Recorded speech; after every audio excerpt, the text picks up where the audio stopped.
ಪ್ರತಸ್ಮರಣಿಗಳಾದ ಬಸವಾದಿ ಶಿವ ಶರಣರನ್ನು ಎನ್ನ ಹೃದಯ ಮಂದಿರದಲ್ಲಿ ಸ್ಮರಣೆಯನ್ನು ಮಾಡಿಕೊಂಡು ಸ್ವರೂಪಿಗಳಾಗಿರುವಂಥವರು ಶ್ರೀಮನ್ ಮಹಾರಾಜ ನಿರಂಜನ ಪ್ರಣವ ಸ್ವರೂಪಿ ಜಗದ್ಗುರು ಹಾನಗಲ್ಲ ಗುರುಕುಮಾರ ಶಿವಗಿಗಳ ಪರಮ ಪವಿತ್ರವಾದ ಕರ್ತೃಗದ್ದಿಗೆಯಲ್ಲಿ ಅನಂತ ಭಕ್ತಿ ಪ್ರಣಾಮಗಳನ್ನು ಸಮರ್ಪಣೆಯನ್ನು ಮಾಡಿ ಸ್ಮರಣೀಯರಾಗಿರುವಂಥವರು ಮಹಾಮಾತೆ ಶಿವಶರಣೆ ಶಿವಮ್ಮ ತಾಯಿಯವರ ಕರ್ತೃಗದ್ದಿಗೆಯಲ್ಲಿ ಅನಂತ ಭಕ್ತಿ ಪ್ರಣಾಮಗಳನ್ನು ಸಮರ್ಪಣೆಯನ್ನು ಮಾಡಿ ಅಂಧರ ಬಾಳಿಗೆ ದಾರಿಯ ದೀಪವಾಗಿರುವಂಥವರು ಪರಮ ಪೂಜ್ಯರಾದ ಗಾನಯೋಗಿ ಶಿವಯೋಗಿ ಪಂಚಾಕ್ಷರ ಗುರುಪುಟ್ಟರಾಜರ ಪರಮ ಪವಿತ್ರವಾದ ಕರ್ತೃಗದ್ದಿಗೆಯಲ್ಲಿ ಅನಂತ ಭಕ್ತಿ ಪ್ರಣಾಮಗಳನ್ನು ಸಮರ್ಪಿಸಿ ಸಾಗಿ ಬಂದಿರುವ ಮಹಾಮಹಿಮನಾದ ಬರಗಾಲದ ಬಂಟ ಸಂತಾನದ ಸಂಜೀವಿನಿಯಾಗಿರುವಂಥವನು ಬೇಡಿದವರಿಗೆ ಕಾಮಧೇನು ಕಲ್ಪವೃಕ್ಷ ಚಿಂತೆಗೆ ಚಿಂತಾಮಣಿಯಾಗಿರುವಂಥವನು ಪರಮ ಪೂಜ್ಯರಾದ ಶ್ರೀ ಕಲಬುರಗಿ ಶರಣು ಬಸವೇಶ್ವರ ಅಡಿದಾವರಗಳಲ್ಲಿ ಅನಂತ ದೀರ್ಘದಂಡ ಪ್ರಣಾಮಗಳನ್ನು ಸಲ್ಲಿಸಿ ಸೋಮಲಿಂಗೇಶ್ವರ ಕಳ್ಳಿ ಬಸವೇಶ್ವರನ ಅಡಿದಾವರಗಳಲ್ಲಿ ಅನಂತ ದೀರ್ಘದಂಡ ಪ್ರಣಾಮಗಳನ್ನು ಸಲ್ಲಿಸಿ ವೇದಿಕೆ ಮೇಲೆ ಆಸೀನರಾಗಿರುವ ಈ ನಾಡಿನ ಶ್ರೇಷ್ಠ ಕಲಾವಿದರಾದ ಮಂಜುನಾಥ್ ಅವರಲ್ಲಿ ಮತ್ತು ನಮಗೆ ಬಹಳ ವರ್ಷಗಳಿಂದ ನಿಲ್ಲೋಗಲ ಗ್ರಾಮಕ್ಕೆ ಅಪರೂಪದ ಕಲಾವಿದರು, ಹಾಗಾಗಿ ಗಜಾನ್ ಅವರಲ್ಲಿ 8 ದಿನಗಳ ಪರ್ಯಂತರ ತಮ್ಮ ಒಂದು ಸೇವೆಯನ್ನು ಮಾಡಿರುವಂಥ ವಿಕಾಸ, ಅವ್ರ ಮನಸ್ಸು ವಿಕಾಸ ಐತೆ, ಬುದ್ಧಿನೂ ವಿಕಾಸ ಐತೆ, ಹೃದಯನೂ ಭಾಳ ವಿಕಾಸ ಐತೆ ಅವ್ರದ್ದು. ಅದಕ್ಕೆ ವಿಕಾಸ ಅಂತ ಇಟ್ಕೊಳ್ಳೋಣ.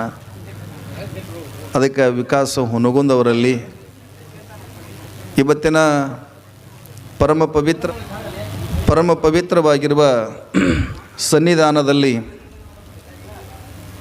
ವಿಶೇಷ ಕಾರ್ಯಕ್ರಮ. ಇವತ್ತು ಪುರಾಣದಲ್ಲಿ ಶರಣು ಬಸವೇಶ್ವರರ ಒಂದು ಮದುವೆ ಸಮಾರಂಭ ಇರುವುದರಿಂದ ಗ್ರಾಮದ ಸಕಲ ಸದ್ಭಕ್ತಾದಿಗಳಲ್ಲಿ ಒಂದು ವಿನಂತಿ, ಆದಷ್ಟು ಬೇಗನೆ ಬಂದು ಈ ಕಾರ್ಯಕ್ರಮದಲ್ಲಿ ಪಾಲ್ಗೊಂಡು ಈ ಕಾರ್ಯಕ್ರಮವನ್ನು ಯಶಸ್ವಿಗೊಳಿಸಬೇಕಂತ ತಿಳ್ಕೊಂಡು ತಮ್ಮಲ್ಲಿ ವಿನಯಪೂರ್ವಕವಾಗಿ ಕೇಳಿಕೊಳ್ಳುತ್ತಾ ಆಗಮಿಸಿರುವಂಥ ತಾಯಿಂದರಲ್ಲಿ ಮತ್ತು ಮುದ್ದು ಮಕ್ಕಳೇ, ಯುವಕ ಮಿತ್ರರೇ, ಗ್ರಾಮದ ಗುರಿ ಹಿರಿಯರೇ, ಸಮಸ್ತ ಶರಣು ಬಂಧುಗಳೇ, ತಮ್ಮೆಲ್ಲರ ಪರಮ ಪವಿತ್ರವಾದ ಅಂತರಾತ್ಮಕ್ಕೆ ಶರಣು.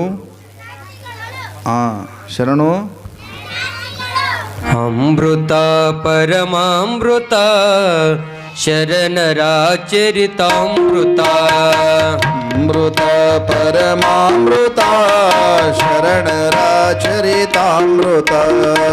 ಅಮೃತ ಪರಮಾಮೃತ ಶರಣರಾಚರಿತಾಮೃತ, ಅಮೃತ ಪರಮಾಮೃತ ಶರಣರಾಚರಿತಾಮೃತ, ಅಂತರಂಗದ ಅಮೃತ ಅಂತರನುಭವದಮೃತ, ಅಂತರಂಗದ ಅಮೃತ ಅಂತರನುಭವದಮೃತ, ಅಮೃತ ಪರಮಾಮೃತ ಶರಣರಾಚರಿತಾಮೃತ,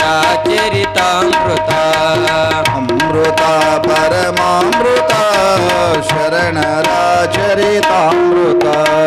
ನೀತಿ ಪ್ರೀತಿ ಭಾವ ಭಕ್ತಿ ಕಲಿಸುವ ಕರುಣಾಮೃತ, ನೀತಿ ಪ್ರೀತಿ ಭಾವ ಭಕ್ತಿ ಕಲಿಸುವ ಕರುಣಾಮೃತ, ನೀತಿ ಪ್ರೀತಿ ಭಾವ ಭಕ್ತಿ ಕಲಿಸುವ ಕರುಣಾಮೃತ, ನೀತಿ ಪ್ರೀತಿ ಭಾವ ಭಕ್ತಿ ಕಲಿಸುವ ಕರುಣಾಮೃತ, ನ್ಯಾಯನಿಷ್ಠೆ ಸೌಮ್ಯ ಕಾಯಕ, ನ್ಯಾಯನಿಷ್ಠೆ ಸೌಮ್ಯ ಕಾಯಕ ಕಲಿಸುವ ಜೀವಾಮೃತ, ಅಮೃತ ಪರಮಾಮೃತ ಶರಣರಾಚರಿತಾಮೃತ,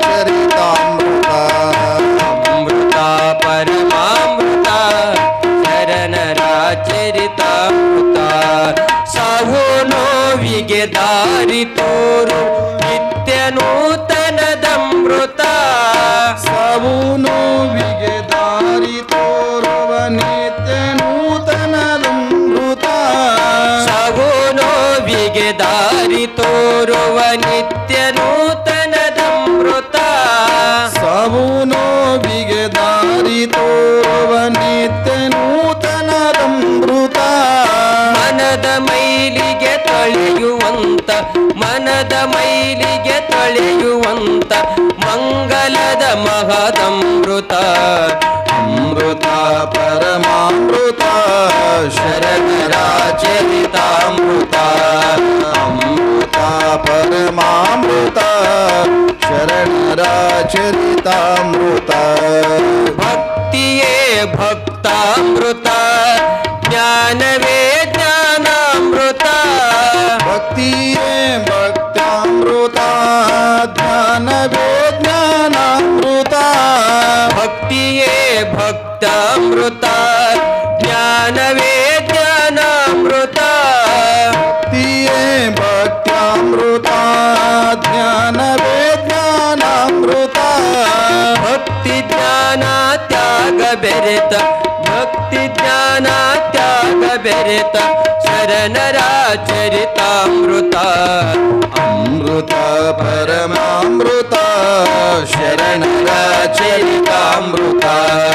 ಅಮೃತ ಪರಮಾಮೃತ ಶರಣರ ಚರಿತಾಮೃತ. ಅಷ್ಟಾವರಣ ಪಂಚಾಚಾರ 6 ಸ್ಥಳಗಳದಮೃತ. ಅಷ್ಟಾವರಣ ಪಂಚಾಚಾರ 6 ಸ್ಥಳಗಳ ಅಮೃತ. ಅಷ್ಟಾವರಣ ಪಂಚಾಚಾರ 6 ಸ್ಥಳಗಳದಮೃತ. ಅಷ್ಟಾವರಣ ಪಂಚಾಚಾರ 6 ಸ್ಥಳಗಳ ಅಮೃತ. ಶ್ರೇಷ್ಠ ಕಾಯಕದ ಸೊಗ ನಡೆಸಿದ ಶ್ರೇಷ್ಠ ಕಾಯಕದ ಸೊಗ ನಡೆಸಿ ಶರಣರ ಚರಿತಾಮೃತ. ಅಮೃತ ಪರಮಾಮೃತ ಶರಣರ ಚರಿತಾಮೃತ. ಅಮೃತ ಪರಮಾಮೃತ ಶರಣರ ಚರಿತಾಮೃತ. ಶರಣರ ಚರಿತಾಮೃತ. ಶರಣರ ಚರಿತಾಮೃತ. ಶಿವ ಸಾಂಬ ಜಯ ನಮಃ. ಪಾರ್ವತೀಪತಿ ಶಿವ ಹರ ಹರ ಮಹಾದೇವ. ಶ್ರೀ ಶರಣ ಬಸವೇಶ್ವರ ಮಹಾರಾಜ ಕೇ. ಶರಣು ಬಸವೇಶ್ವರರು ಕಲಿಕೇರಿಯ ಮುರಳಾರಾಧ್ಯರ ಹತ್ರ ಗುರುಗಳ ಹತ್ರ ಆಧ್ಯಾತ್ಮ ವಿದ್ಯೆಯನ್ನು ಕಲೀಲಿಕ್ಕತ್ತಾರೆ. ಎಷ್ಟು ವರ್ಷಗಳ ಪರ್ಯಂತರ ಕಲಿತರು ಅಂತ ತಿಳ್ಕೊಂಡ್ರೆ ಬಹಳ ವರ್ಷಗಳ 12 ವರ್ಷಗಳ ಪರ್ಯಂತರ ಗುರುಗಳ ಸೇವೆ ಮಾಡಿದರು. ಅವರು ಗುರುಗಳ ಸೇವೆಯನ್ನು ಯಾವ ರೀತಿ ಮಾಡಿದ್ರು ಅಂತ ತಿಳ್ಕೊಂಡ್ರೆ ಮನಮುಟ್ಟಿ ಸೇವೆಯನ್ನು ಮಾಡುವುದು. ಮನಮುಟ್ಟಿ ಅಂದರೆ ಗುರುವಿನ ಮನಸ್ಸಿಗೆ ಬರುವ ಹಾಗೆ ಗುರುವಿನ ಅಂತಃಕರಣ ಕೃಪೆ ಆಗುವವರೆಗೂ ಕೂಡ ಗುರುವಿನ ಸೇವೆಯನ್ನು ಮಾಡುವುದು. ಗುರುವಿನ ಸೇವೆ ಬಹಳ ದೊಡ್ಡದು. ಗುರುವಿನ ಸೇವೆ, ಸಮಾಜದ ಸೇವೆ, ತಾಯಿಯ ಸೇವೆ, ತಂದೆಯ ಒಂದು ಸೇವೆಯನ್ನು ಮಾಡುವುದು ಬಹಳ ಅಪರೂಪ, ಬಹಳ ದೊಡ್ಡದು ಕೆಲಸ. ಏಯ್ ಸುಮ್ಕೊಂಡ್ರ ಅದು ಸರಿ, ನಿಕ್ಕದ ಕುಂದ್ರ ಸರಿ. ಅದರಲ್ಲಿ ನಾವೆಲ್ಲರೂ ಏನಂತ ತಿಳ್ಕೊಂಡು ಈ ಜೀವನದಿಂದ ಭವಬಂಧನದಿಂದ ಬಿಡುಗಡೆ ಆಗಬೇಕಾದ್ರೆ ಗುರುವಿನ ಸೇವೆ ಮಾಡುವುದು ಬಹಳಷ್ಟು ಮುಖ್ಯ. ಏಯ್ ಎದ್ದೋಗಿ ನೀನು ನಿಂದ್ರೆ ಬಣ್ಣೆ ಹೋಗು ಎದ್ದು.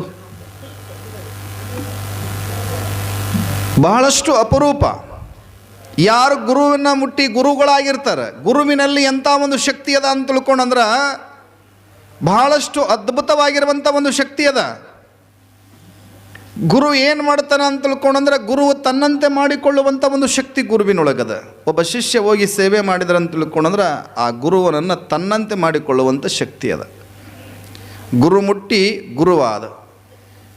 ಈಗ ಒಂದು ಬೀಜವನ್ನು ಹೊಲದೊಳಗೆ ಹಾಕಿದೀವಿ ಅಂತ ತಿಳ್ಕೊಂಡಂದ್ರೆ ಬೀಜ ಏನಾಗ್ತದ, ಅದೇ ಗೋವಿನ ಜೋಳ ಬಿತ್ತಿದ್ರೆ ಗೋವಿನ ಜೋಳ ಹುಡ್ತದೆ, ಗೋಧಿ ಬಿತ್ತಿದ್ರೆ ಗೋಧಿ ಹುಡ್ತದ, ಸಜ್ಜಿ ಬಿತ್ತಿದ್ರೆ ಸಜ್ಜಿ ಹುಡ್ತದ. ಹಂಗೆ ಗುರುಗಳ ಹತ್ರ ಹೋದೆ ಅಂದರೆ ಗುರು ಏನು ಮಾಡ್ತಾನೆ, ಶಿಷ್ಯನನ್ನು ತನ್ನಂತೆ ಮಾಡಿಕೊಂಡು ಒಬ್ಬ ಗುರುವನ್ನಾಗಿ ಮಾಡ್ತಾನೆ. ಹಾಗೆ ಗುರುಗಳಾಗಿರ್ತಕ್ಕಂಥವ್ರು ಏನು ಮಾಡಿದ್ರು, ಮರುಳಾರಾಧ್ಯರು ಅಷ್ಟಾವರಣಗಳ ಬಗ್ಗೆ ಪಂಚಾಚಾರಗಳು 5 ಆಚಾರಗಳು ಬರ್ತದೆ. ಅಷ್ಟಾವರಣ ಅಂದರೆ ಗುರು, ಲಿಂಗ, ಜಂಗಮ, ಪಾದೋದಕ, ಪ್ರಸಾದ ನಾವೆಲ್ಲ ನೋಡ್ಕೊಂಡು ಬಂದ್ವಿ. ಪಾದೋದಕ ಪ್ರಸಾದ, ವಿಭೂತಿ ಅಂದರೆ ಧರಿಸ್ಕೊಳ್ಳುವುದು, ವಿಭೂತಿ ಧರಿಸ್ಕೊಳ್ಳೋದು. ಮತ್ತು ರುದ್ರಾಕ್ಷಿ, ರುದ್ರ ಅಕ್ಷಿ ಅಂದರೆ ಸದಾಬಕಾಲ ಕೊರಳೊಳಗೆ ಧರಿಸಿಕೊಳ್ಳುವುದಕ್ಕೆ ರುದ್ರಾಕ್ಷಿ ಶ್ರೇಷ್ಠವಾಗಿರುವಂಥ ರುದ್ರಾಕ್ಷಿ ಧರಿಸ್ಕೊಳ್ಬೇಕು. ಮತ್ತು ಮಂತ್ರ, ಗುರುಗಳು ಏನಂತ ತಿಳ್ಕೊಂಡ್ರೆ ಮಂತ್ರದಿಂದ ಜಪ ಮಾಡುವುದು, ಧ್ಯಾನ ಮಾಡುವುದು, ಪ್ರಾರ್ಥನೆಯನ್ನು ಮಾಡುವುದು, ಸ್ಮರಣೆಯನ್ನು ಮಾಡುವುದು. ಅರಿಯದೆ ಒಂದು ಸಾರೆ ಪರಮ ಪಂಚಾಕ್ಷರಿ ಓಂ ನಮಃ ಶಿವಾಯ ಎಂದಾದಡೆ, ಅರಿಯದೆ ಓಂ ನಮಃ ಶಿವಾಯ ಎಂದಡೆ 7 ಜನ್ಮದ ಪಾಪವು ಕಳೆದು ಹೋಗುತ್ತಂತ ಶರಣರ ಏನು ಹೇಳ್ತಾರ. ಅರಿಯದೆ, ಅರಿತು ಮಾಡಿದ, ಅರಿಯದೆ ನೀನು ಒಂದು ಸಾರೆ ಓಂ ನಮಃ ಶಿವಾಯ ಎಂದಡೆ 7 ಜನ್ಮದಲ್ಲಿ ನೀನು ಪಾಪ ಮಾಡಿದ್ದೆಲ್ಲವೂ ಕೂಡ ನಾಶವಾಗಿ ಹೋಗ್ತದ. ಅರಿತು ನೀನು ಓಂ ನಮಃ ಶಿವಾಯ ಎಂದಡೆ ನಿನಗ ಮುಂದ ಮುಕ್ತಿ ಫಲದಾಯಕ ಅಂತ ಕರೆದ್ರು. ಒಂದ ಸಲ ಅಂದ್ರೆ ಸಾಕಂತ. ಓಂ ನಮಃ ಶಿವಾಯ ಒಂದು ಸಲ ಅಂದರೆ ಗುರುವಿನ ಮಂತ್ರ ಬಹಳ ಶ್ರೇಷ್ಠವಾಗಿರುವಂಥ ಮಂತ್ರ. ಅದು ಗುರುಗಳು ಹೇಳಿರುವಂಥ ಮಂತ್ರ ಎಷ್ಟು ಕಿಮ್ಮತ್ತದ ಅಂತ ತಿಳ್ಕೊಂಡ್ರೆ ಮಹಾಮಂತ್ರವನ್ನು ಜಪಿಸುವುದು. ವಿಧಿಯಜ್ಞಾತ್ ಜಪಯಜ್ಞೋ ವಿಶಿಷ್ಟೋ ದಶಬಿರ್ಗುಣ ಹಿ ಉಪಾಂಶ ಸ್ಯಾತ್ ಸತ ಮಾನಸ ಸ್ಮೃತಃ ಅಂತ ಕರೀತಾರೆ. ಯಾವ ರೀತಿ ಜಪ ಮಾಡುವುದನ್ನು ಕೂಡ ಗುರುಗಳು ಸ್ಮರಣೆ ಹೇಳ್ತಾರೆ. ಯಾವ ರೀತಿ ಜಪ ಮಾಡೋದು, ಹೆಂಗೆ ಜಪ ಮಾಡೋದು, ಅದಕ್ಕೆ ಭಾಳ ಕಿಮ್ಮತ್ತದ. ಹೆಂಗೆ ಬೇಕಂಗೆ ಜಪ ಮಾಡೋದಲ್ಲ, ಭಾಳ ಕಿಮ್ಮತ್ತಿನ ಒಂದು ಮಹಾಮಂತ್ರ. ಎಲ್ಲಿ ಬೇಕಲ್ಲಿ ಜಪ ಮಾಡೋಂಗಿಲ್ಲ, ಎಲ್ಲಿ ಬೇಕಲ್ಲಿ ಮಹಾಮಂತ್ರವನ್ನು ಜಪಿಸುವುದು ಯೋಗ್ಯವಲ್ಲ. ಅದನ್ನು ಯಾವ ರೀತಿ ಜಪಿಸಬೇಕು ಅಂತ ತಿಳ್ಕೊಂಡಂತಾರೆ. ಬಹಳಷ್ಟು ಮನನ ಮಾಡಿಕೊಳ್ಳೋದು. ಜಪವನ್ನು ಯಾವ ರೀತಿ ಮನನದಲ್ಲಿ ಅನ್ನೋದು, ಮನಸ್ಸಿನಾಗ ಅನ್ನೋದು, ಹೃದಯದಾಗ ಅನ್ನೋದು. ಕೆಲವೊಬ್ಬರು ಕೇಳುವಂಗೆ ಅಂತಾರೆ, ಕೆಲವೊಬ್ಬರು ನಾಲಿಗೆ ತುಟಿ ಅಲ್ಲಾಡಿಸುವಂಗೆ ಹೇಳ್ತಾರೆ. ಹಿಂಗೆ 4 ರೀತಿ ಒಳಗೆ ಜಪವನ್ನು ಮಾಡುವುದಕ್ಕೆ ಉಪಾಂಶ ಅಂತ ಹೇಳ್ತಾರೆ. ಉಪಾಂಶ ಅಂದ್ರೆ ತುಟಿ ಅಳ್ಳಾಡತೈತಿ. ಕೆಲವೊಬ್ಬರು ಮನಸ್ಸಿನಾಗ ಅಂದಿದ್ದು ಯಾರಿಗೂ ಗೊತ್ತಾಗಂಗಿಲ್ಲಲ್ಲ, ಅದಕ್ಕೇನಂತಾರೆ ಮಾನಸ ಸ್ಮೃತಃ ಅಂತ ಕರೆದ್ರು ಅವರು. ಮಾನಸ ಸ್ಮೃತಃ ಪೂಜಾ ಕೋಟಿ ಸಮಂ ಸ್ತೋತ್ರಂ ಸ್ತೋತ್ರಕೋಟಿ ಸಮಂ ಜಪಕೋಟಿ ಸಮಂ ಧ್ಯಾನರ ಕೋಟಿ ಮನೋರ್ಲಯ ಅಂದ್ರವ್ರು. ನಾವು ಪೂಜೆ ಮಾಡುವುದಕ್ಕಿಂತ ಏನು ಮಾಡೋದು ಅಂದ್ರೆ ಸ್ತೋತ್ರ ಒಂದು ಸಾರೆ ಪಂಚಾಕ್ಷರಿ ಮಹಾಮಂತ್ರ ಅಂದ್ರೆ ಸಾಕಂತ. ಕೋಟಿ ಸಾರೆ ಪೂಜೆ ಮಾಡಿದ್ದು ಒಂದು ಸಾರೆ ಆಗ್ತೈತಿ. ಮತ್ತು ಕೋಟಿ ಸಾರೆ ನಾವು ಸ್ತೋತ್ರ ಅಂದಿವಿ ಅಂತ ತಿಳ್ಕೊಂಡ್ರೆ ಒಂದು ಸಾರೆ ಜಪ ಮಾಡಿದ್ರೆ ಸಾಕು, ಅದಕ್ಕೆ ಸಮ ಆಗ್ತೈತಿ. ಮತ್ತು ಅದಕ್ಕೆ ಸಮ ಆಗ್ತೈತಿ ಅಂತ ತಿಳ್ಕೊಂಡು 1 ಕೋಟಿ ಸಾರೆ ಜಪ ಮಾಡಿದ್ದನ್ನು ಮನೋರ್ಲಯ ಅಂತ ಕರೀತಾರೆ. ಜಪ ಕೋಟಿ ಸಮಂ ಧ್ಯಾನ ಮಾಡೋದು, ಯಾರಿಗೆ ಕೇಳಾರ್ದಂಗೆ ಧ್ಯಾನ ಮಾಡೋದು. ಧ್ಯಾನರ ಕೋಟಿ ಮನೋರ್ಲಯ ಅಂದ್ರವರು. ಮನೋರು ಅಂದ್ರೆ ಮನಸ್ಸಿನೊಳಗೆ ಲಯವಾಗ್ತೈತಿ ಅಂತ ತಿಳ್ಕೊಂಡು ಶಿವನಲ್ಲೇ ಲಯವಾಗುವುದಕ್ಕೆ ಅಂತ ಬಹಳ ಕಿಮ್ಮತ್ತಿನ ಮಂತ್ರ. ಬಹಳ ಕಿಮ್ಮತ್ತು. ಎಷ್ಟು ಕಿಮ್ಮತ್ತು ಇರ್ತೈತೆ ಆ ಮಂತ್ರಕ್ಕೆ ಅಂತ ತಿಳ್ಕೊಂಡು ಎಲ್ಲರ ಹೋಗ್ರು ನೀವು. ಅದನ್ನು ಯಾವ್ಯಾವ ರೀತಿ ಒಳಗೆ ಒಬ್ಬರು ಉಪದೇಶ ಮಾಡಿದರು. ಏನಂತ ಗುರು ಶಿಷ್ಯನಿಗೆ ಉಪದೇಶ ಮಾಡಿದರು. ನೋಡಪ್ಪ, ಯಾರಿಗೂ ಕೇಳಲಾರ್ದಂಗೆ ಮನಸ್ಸಿನೊಳಗೆ ಮಂತ್ರವನ್ನು ಜಪ ಮಾಡು ಅಂತ ಹೇಳಿದರು. ಅವ ಏನು ಮಾಡಿ ಮನಸ್ಸಿನೊಳಗೆ ಜಪ ಮಾಡ್ತಿದ್ದ.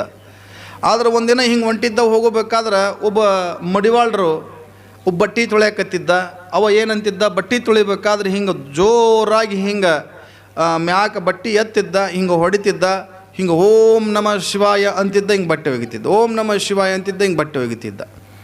ಅವ ಅಂದ, ನನಗೆ ಗುರುಗಳು ಹಿಂಗ್ಯಾಕೆ ಕೇಳಿದ್ರು, ನೀನು ಯಾರಿಗೆ ಕೇಳಾರ್ದಂಗೆ ಜಪ ಮಾಡಂತ ಹೇಳ್ಯಾರ, ನನಗೆ ಯಾಕೆ ಹಿಂಗೆ ಹೇಳ್ಯಾರ. ಮತ್ತು ಅವ ನೋಡಿದ್ರೆ ಬಟ್ಟೆ ತೊಳಿಬೇಕಾರೆ ಹಿಂಗೆ ಒಗಿತಾನ, ಓಂ ನಮಃ ಶಿವಾಯ ಅಂತ ತಿಳ್ಕೊಂಡು ಹಿಂಗೆ ಜೋರಾಗಿ ಒಗಿತಾನಲ್ಲ, ಅವ್ನಿಗೆ ಯಾಕೆ ಹಿಂಗೆ ಹೇಳ್ಯಾರ, ನಮಗೆ ಯಾಕೆ ಹಿಂಗೆ ಹೇಳ್ಯಾರ ಅಂದ. ಹಂಗಂದ ಬಳಿಕ ಅವನಿಗೆ ಏನು ಬಂದ, ಒಳ್ಳೆ ಬಂದು ಗುರುಗಳನ್ನ ಕೇಳ್ದ, ಏನು ರೀ ಅಜ್ಜರ, ಮತ್ತು ಅವ ಅಗಸ್ರವ್ರ ಬಟ್ಟೆ ತೊಳಿಬೇಕಾದ್ರೆ ಜೋರಾಗಿ ಓಂ ನಮಃ ಶಿವಾಯ ಅಂತ ತಿಳ್ಕೊಂಡಂತಾನ, ಎಲ್ಲರೂ ಕೇಳುವಂಗೆ ಅಂತಾನ, ನನಗೆ ಯಾಕೆ ಹಿಂಗೆ ಹೇಳ್ಯಾರ, ಅವ ಯಾಕೆ ಹಂಗೆ ಅನ್ನಕತ್ತಾನ, ಮತ್ತು ನೀವು ಹಂಗೆ ಹೇಳಕತ್ತಿ ಯಾಕೆ ಅಂತ ತಿಳ್ಕೊಂಡಂದ್ರೆ ಅವಾಗ ಗುರುಗಳು ಹೇಳಿದ್ರು, ನೋಡಪ್ಪ, ಯಾರ್ಯಾರು ಕಿಮ್ಮತ್ತು ಹೆಚ್ಚು ಆಗ್ಬೇಕಂತ ತಿಳ್ಕೊಂಡಂದ್ರೆ ಹಂಗೆ ಅನ್ನೋದ್ರಿಂದ ಫಲ ಕಡಿಮೆ ಆಗ್ತದೆ. ಮನಸ್ಸಿನಾಗ ಅಂದ್ರೂ ಕೂಡ ಹೆಚ್ಚಿಗೆ ಫಲ ಸಿಗುತ್ತದೆ. ಹಂಗೆ ಅದನ್ನು ನೀ ಯಾವ ರೀತಿ ಅದನ್ನು ಜಪ ಯಾರಿಗೆ ಕೇಳಿಸಲಾರ್ದಂಗೆ ಹೇಳುತ್ತೀಯಲ್ಲ, ಅದು ಶ್ರೇಷ್ಠವಾದ ಜಪ ಇರ್ತೈತಪ್ಪ. ಅದು ಹೊರಗೆ ಕೇಳಿದಂಗೆ ನೀ ಜಪ ಮಾಡಿದೆ ಅಂದ್ರೆ ಅದು ಫಲ ಕಡಿಮೆ ಕೊಡ್ತೈತೆ ಅಂತ ತಿಳ್ಕೊಂಡಂದ್ರೆ. ಅದಕ್ಕೆ ಎಲ್ಲರೂ ಕೇಳುವುದಂಗೆ, ಹೌದಲ್ರಿ? ಈಗ ಮನಸ್ಸಿನಾಗ ಇರ್ತೈತಿ ಮಹಾಮಂತ್ರವನ್ನು ಯಾವಾಗಲೂ ಹೊರಗಡೆ ಹೇಳುವಂಥದ್ದು ಶಕ್ತಿ, ಅದಕ್ಕೆ ಶಕ್ತಿ ಕಡಿಮೆ ಆಗ್ತೈತಿ. ಅದರ ಶಕ್ತಿ ಕಡಿಮೆ ಆಗುವುದರಿಂದ ಏನಂತಾರೆ, ಅದಕ್ಕೆ ಆ ಮಹಾಮಂತ್ರವನ್ನು ಜಪ ಮಾಡಬೇಕಾದ್ರೆ ಏನು ಮಾಡ್ತಾರೆ, ಮನಸ್ಸಿನೊಳಗನೆ ಜಪ ಮಾಡುವುದು ಅಂತ ಕರೀತಾರೆ. ಅಂಥ ಒಂದು ಮಹಾಮಂತ್ರವನ್ನು ಅಕ್ಕಟ ಬಿಡುಗು ಬೆನ್ನಾಡವೆ ಅಂತ ತಿಳ್ಕೊಂಡಂತಾರೆ. ಒಂದು ಸಾರೆ ಓಂ ನಮಃ ಶಿವಾಯ ಎನ್ನಲ್ಲವೋ, ಒಂದು ಸಾರೆ ಓಂ ನಮಃ ಶಿವಾಯ ಎಂದರೆ ಮಾಡಿದ ಪಾಪ ಕರ್ಮಗಳೆಲ್ಲವೂ ಹೋಗ್ತವೆ ಅಂತಾರೆ ಅವರು. ಒಂದು ಸಾರಿ ಅನ್ನಪ್ಪ ಸಾಕು, ಒಂದು ಸಾರಿ. ಎದ್ದಾಗ ಮಲಗುವಾಗ ಬಸವಣ್ಣ ಹೇಳ್ದ ಏನಂತ ಹೇಳುತ್ತಾನ ಅಂತ ತಿಳ್ಕೊಂಡ್ರೆ, ಮಲಗುವಾಗ ಏಳುವಾಗ ಯಾರು ಓಂ ನಮಃ ಶಿವಾಯ ಅಂತಾರ ಅವರ ಪಾದರಾಕ್ಷಿಯ ಕಾದು ಬದುಕುವೆ, ಅವರ ಬೀಳು ಉಡಿಗೆ ಉಡುವೆ, ಅವರ ತಾಂಬೂಲವ ಮೆಲಿವೆ ಅಂತ ತಿಳ್ಕೊಂಡಂದ. ಎಂಥ ಮಾತು ಹೇಳ್ತಾನೆ ಅಂತ ತಿಳ್ಕೊಂಡಂದ್ರೆ, ಯಾರು ಏಳುವಾಗ ಬೀಳುವಾಗ ಮತ್ತು ಅವರು ಸ್ಮರಣೆಯನ್ನು ಮಾಡ್ತಾರೆ, ಓಂ ನಮಃ ಶಿವಾಯ ಅಂತಾರ ಅಂತ ತಿಳ್ಕೊಂಡಂದ್ರೆ ಅವ್ರ ಪಾದರಾಕ್ಷಿ ಕಾದು ಬದುಕ್ತೀನಿ ಅಂದ್ರೆ, ಅವರು ಪಾದರಾಕ್ಷಿ ಕಾದು ಬದುಕ್ತೀನಿ ಅಂತ ತಿಳ್ಕೊಂಡಂತಾರೆ. ಅವರು ಹುಟ್ಟಿರ್ತಕ್ಕಂಥ ಏನು ಬಟ್ಟೆ ಅದಾವಲ್ಲ ಆ ಬಟ್ಟೆಯನ್ನು ನಾವು ಹುಟ್ಕೊತೀನಪ್ಪ, ಅವ್ರು ಯಾರದಾರ ಅವ್ರು ಹುಟ್ಟಿರುವ ಬಟ್ಟೆಯನ್ನು ನಾವು ಹುಟ್ಕೊತೀನಿ. ಅಷ್ಟೇ ಅಲ್ಲ, ಮತ್ತು ಅವರು ತಾಂಬೂಲವನ್ನು ಹಿಂಗೆ ಉಗುಳಿರ್ತಾರಲ್ಲ ಆ ತಾಂಬೂಲವನ್ನು ಮೆಲುವೆ ಅಂತ ತಿಳ್ಕೊಂಡಂದ್ರು. ನೋಡಿ ಹೆಂಗೆ ಅಂತಾರೆ. ಎದ್ದೇಳಬೇಕಾದ್ರೆ ಏನು ಅನ್ಬೇಕವ? ಓಂ ನಮಃ ಶಿವಾಯ. ಶಿವ ಅಂದ್ರೆ ಸಾಕಂತ, ಶಿವ ಅಂದ್ರೆ ಸಾಕು. ಎದ್ದೇಳ್ಬೇಕಾದ್ರೆ ಶಿವ ಶಿವ ಅನ್ಬೇಕು, ಮಲ್ಕೋಬೇಕಾದ್ರೆ ಶಿವ ಶಿವ. ನಾವು ಹೆಂಗೆ ಮಲ್ಕೊತೀವಿ ಹೇಳ್ರಿ? ತಾಯಂದ್ರೆ ನಾವು ಹೆಂಗೆ ಮಲ್ಕೊತೀವಿ? ನೀವೆಲ್ಲ ಪ್ಲಾಟ್ ಮಾಡಿರ್ತೀರಿ, ಮಗ್ಗೆಲ್ಲ ಕಣ್ಣಾಕೆ ಬಂದಿರ್ತಾವ. ಶಿವ ಶಿವ ಖಂಡಪಟ್ಟಿ ಮಗ್ಗಿ ಅದಾವ, ಉಳಿದು ಬಿಟ್ಟವ, ಹೆಂಗೆ ಮಾಡಲಿ ಅಂತ ಸುಲಿಯೋದು ಬಿಟ್ಟು ನೋಡು. ಶಿವ ಶಿವ ಅನ್ಕೋ ಅಂತ ಹಿಂಗೆ ಮಲ್ಕೊಂಡ್ರಿ. ಅವು ಕನಸು ಬೀಳ್ಬೇಕಾದ್ರೆ ಮಗ್ಗಿ ಕನಸು ಸೋಸ್ದಂಗೆ ಆಗದ ಕನಸು ಬೀಳ್ತೈತಿ, ಹೌದಲ್ಲ? ಮತ್ತು ಹೇಳಬೇಕಾದ್ರೆ ಶಿವ ಶಿವ ಅನ್ನಂಗಿಲ್ಲ ನೀವು. ದೇವ್ರ ರಾಣಿ ತಗೋರ್ಬೇಕಾದ್ರೆ ನೀವು ಶಿವ ಶಿವ ಅನ್ನಂಗಿಲ್ಲ. ಎದ್ದ ಬಳಿಕ ಶ್ರೀ ಸೀದ ನಿಮ್ಮ ಕಣ್ಣಾಗೆ ಬೀಳೋದೇನು? ಮುಸುರಿ, ದಬರಿ ಮುಸುರಿ ಅವ ಬರ್ತಾವೆ. ಯಪ್ಪ ಇವು ತಿಕ್ಬೇಕ, ಬಡ ಅವ್ನು ತಿಕ್ಬೇಕು. ಶಿವ ಶಿವ ಅಂತ ಅವ್ನು ಬಾಯಾಗ ಬರೋಂಗಿಲ್ಲ. ಮುಸುರಿ ತಿಕ್ಬೇಕು ಹಂಗಂತ ತಿಳ್ಕೊಂಡು ಅದ ಬರ್ತಿರ್ತೈತಿ, ಹೌದಲ್ಲ? ಏಳುವಾಗ ಒಂದು ಸಾರಿ ಶಿವ ಎನ್ನಲ್ಲವೋ ಅಂತಾರೆ. ಶಿವನಾಮ ಸ್ಮರಣೆಯನ್ನು ಮಾಡದ, ಅದಕ್ಕೆ ಹೇಳ್ತಾರೆ ಶಿವ ಶಿವ ಎಂದು. ಶಿವನಾಮ ಸ್ಮರಣೆಯನ್ನು ಮಾಡದ ಬಾಯಿ ಬಚ್ಚಲ ಕುಣಿಯಂತೆ ಅಂತ ತಿಳ್ಕೊಂಡಂತಾರೆ. ಹರನಾಮವನ ನುಡಿಯದ ಬಾಯಿ ಹಾಳು ದೇಗುಲವಂತೆ ಅಂತ ತಿಳ್ಕೊಂಡಂತಾರೆ. ಶಿವನಾಮವನು ನುಡಿಯದ ಬಾಯಿ ಬಚ್ಚಲ ಕುಣಿಯಂತೆ, ಹರನಾಮವನು ನುಡಿಯದ ಮನೋಜ ಹಾಳು ದೇಗುಲದಂತೆ. ಶಿವನಾಮವನು ನುಡಿಯದ ಬಾಯಿ ಬಚ್ಚಲ ಕುಣಿಯಂತೆ, ಹರನಾಮವನು ನುಡಿಯದ ಮನೋಜ, ಹರನಾಮವನು ನುಡಿಯದ ಮನೋಜ ಹಾಳು ದೇಗುಲದಂತೆ, ಹಾಳದೇಗುಲದಂತೆ. ಶಿವನಾಮವನು ನುಡಿಯದ ಬಾಯಿ ಬಚ್ಚಲ ಕುಣಿಯಂತೆ.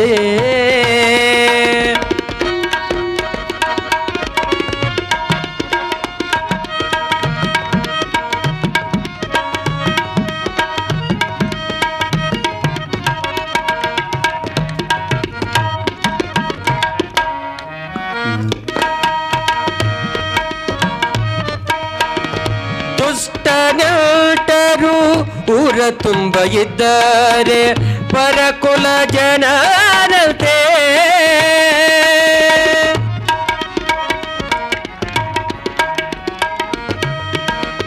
ದುಷ್ಟನಟರು ಊರ ತುಂಬ ಇದ್ದಾರೆ, ಪರಕುಲ ಜನರಂತೆ. ನಿಷ್ಠೆಯಿಲ್ಲದ ಪ್ರೀತಿಯ ಗೆಳೆಯ, ನಿಷ್ಠೆಯಿಲ್ಲದ ಪ್ರೀತಿಯ ಗೆಳೆಯ ಕಾಡಿಗೆ ತೆನೆಯಂತೆ, ಕಾಡಿಗೆ ತೆನೆಯಂತೆ ಶಿವನಾಮವನು ನುಡಿಯದ ಬಾಯಿ ಬಚ್ಚಲ ಕೋಣಿಯಂತೆ ಹರನಾಮವನು ನುಡಿಯದ ಮನೋಜ ಹರನಾಮವನು ನುಡಿಯದ ಮನೋಜ ಹಾಲು ದೇಗುಲದಂತೆ ಹಾಳದೆ ಗುಲದಂತೆ ಶಿವನಾಮವನು ನುಡಿಯದ ಬಾಯಿ ಬಚ್ಚಲ ಕೋಣಿಯಂತೆ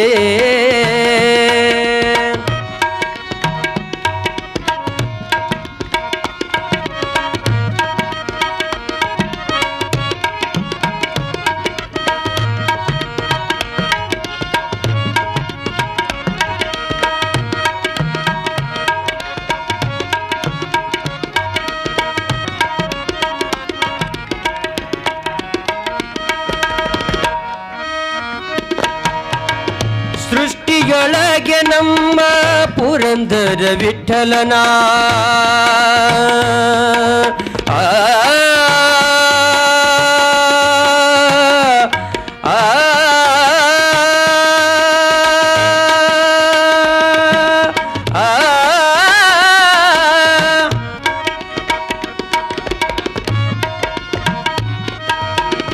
ಸೃಷ್ಟಿಯೊಳಗೆ ನಮ್ಮ ಪುರಂದರ ವಿಠಲನ ಮುಟ್ಟಿ ಭಜಿಸುವಂತೆ ಗಟ್ಟಿಸಿ ಭಜನೆಯ ಮಾಡದ ಮನೋಜ ಗಟ್ಟಿಸಿ ಭಜನೆಯ ಮಾಡದ ಮನುಜ ಹುಟ್ಟಬಾರದಂತೆ ಹುಟ್ಟಬಾರದಂತೆ ಶಿವನಾಮವನು ನುಡಿಯದ ಮನುಜ ಶಿವನಾಮವನು ನುಡಿಯದ ಬಾಯಿ ಬಚ್ಚಲ ಕೋಣಿಯಂತೆ ಹರನಾಮವನು ನುಡಿಯದ ಮನೋಜ ಹರನಾಮವನು ನುಡಿಯದ ಮನೋಜ ಹಾಲು ದೇಗುಲದಂತೆ ಹಾಳು ದೇಗುಲದಂತೆ ಶಿವನಾಮವನು ನುಡಿಯದ ಬಾಯಿ ಶಿವನಾಮವನು ನುಡಿಯದ ಬಾಯಿ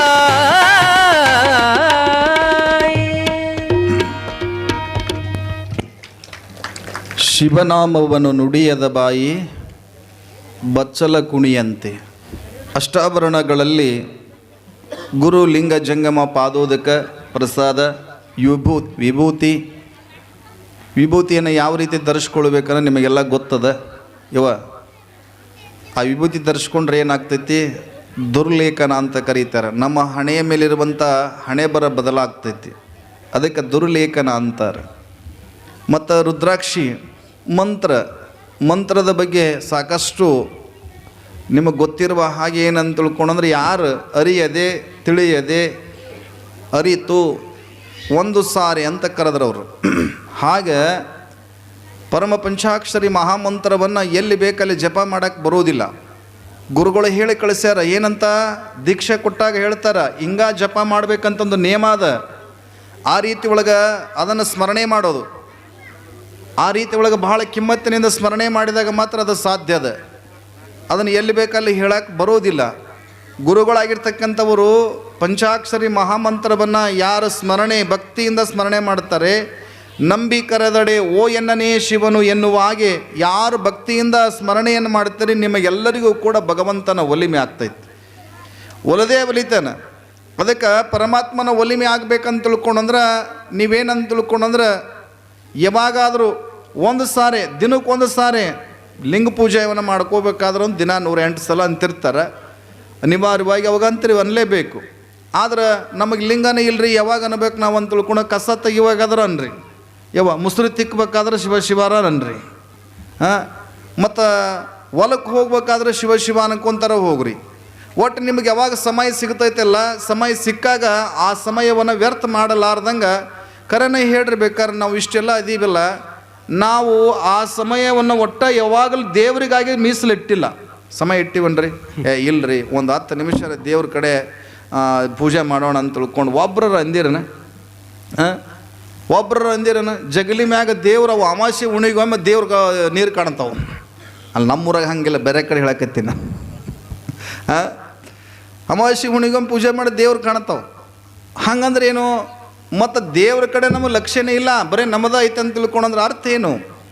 ನಮ್ಮ ಕಡೆ ಲಕ್ಷ್ಯ ಇರಬೇಕಲ್ಲ. ದೇವ್ರ ಕಡೆ ನಮ್ಮ ಕಡೆ ಎಷ್ಟು ಲಕ್ಷ್ಯ ಕೊಡ್ತಿದ್ದಿ ಆ ಕಡೆ ಲಕ್ಷ್ಯ ಅಷ್ಟಿರ್ಬೇಕು. ನಮಗೆ ಬದುಕಿನ ಮೇಲೆ ಲಕ್ಷ್ಯ ಅದ, ನಮಗೆ ಹೊಲದೊಳಗೆ ದುಡಿಬೇಕನ್ನೋ ಲಕ್ಷ್ಯ ಅದ, ಹಣ ಗಳಿಸ್ಬೇಕನ್ನೋದು ಲಕ್ಷ್ಯ ಅದ, ಆಭರಣಗಳ ವಸ್ತು ಒಡವೆಗಳನ್ನು ಗಳಿಸ್ಬೇಕಂತ ಲಕ್ಷ್ಯ ಅದ. ಆದ್ರೆ ನೆನಪಿರಲಿ, ಹೊಲ ಆಸ್ತಿಗಳನ್ನ ಮಾಡುವಂಥ ಲಕ್ಷ್ಯ ಸಾಕಷ್ಟು ನಮಗದ. ಹಣ ಗಳಿಸ್ಬೇಕಂತ ತಿಳ್ಕೊಂಡು ಲಕ್ಷ್ಯ ಅದ. ನಮ್ಮ ಲಕ್ಷ್ಯ ಪರಮಾತ್ಮನ ಕಡೆ ಲಕ್ಷ್ಯ ಇಲ್ಲ. ಶರಣರ ನೆನಪಿರಲಿ, ನಮ್ಮ ಲಕ್ಷ್ಯ ಯಾವ ಕಡೆ ಇರಬೇಕಂತ ತಿಳ್ಕೊಂಡಂತಂದ್ರೆ, ನೀವು ಹಣವನ್ನು ಗಳಿಸೋದಕ್ಕೆ ಬೇಡ ಅಂತ ತಿಳ್ಕೊಂಡು ಅನ್ನಂಗಿಲ್ಲ. ಹಣವನ್ನು ಗಳಿಸಿ ಬೇಡ ಅನ್ನಂಗಿಲ್ಲ. ಲಕ್ಷ ಹಣವನ್ನು ಗಳಿಸಿ ಬೇಡ ಅಂತ ತಿಳ್ಕೊಂಡು ಅನ್ನಂಗಿಲ್ಲ. ಆದ್ರೆ ಗಳಿಸಿ ಅದನ್ನು ಏನು ಮಾಡೋದು? ಎಲ್ಲಿ ಇಡ್ಬೇಕು ಅಲ್ಲಿ ಇಡ್ಬೇಕ್ರಿ. ಎಲ್ಲಿ ಇಡ್ಬೇಕ್ರಿ? ಟಿಜುರೆಗರ ಇಡ್ರಿ, ಬ್ಯಾಂಕ್ನಾಗರ ಇಡ್ರಿ, ಟ್ರಂಕಿನಾಗರ ಇಡ್ರಿ. ಆದ್ರೆ ಇಡಿಗೆ ಸಿಗಲಾರ್ದಂಗೆ ಇಡ್ರಿ ಅಂತ ಹೇಳ್ತಾರೆ. ಇಡಿ ಅಂದ್ರೆ ಗೊತ್ತಾನ?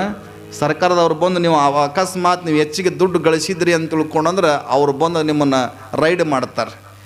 ಹಂಗೆ ಇಡಿಗೆ ಸಿಗಲಾರ್ದಂಗೆ ದುಡ್ಡು ಗಳಿಸ್ಬೇಕು ಇಲ್ಲ ಅಂತ ತಿಳ್ಕೊಳಲ್ಲ. ನಿಮ್ಮ ರೊಕ್ಕ ಗಳಿಸುವುದಕ್ಕೆ ಶರಣರು ಎಂದೂ ಕೂಡ ಬೇಡ ಅನ್ನಲಿಲ್ಲ.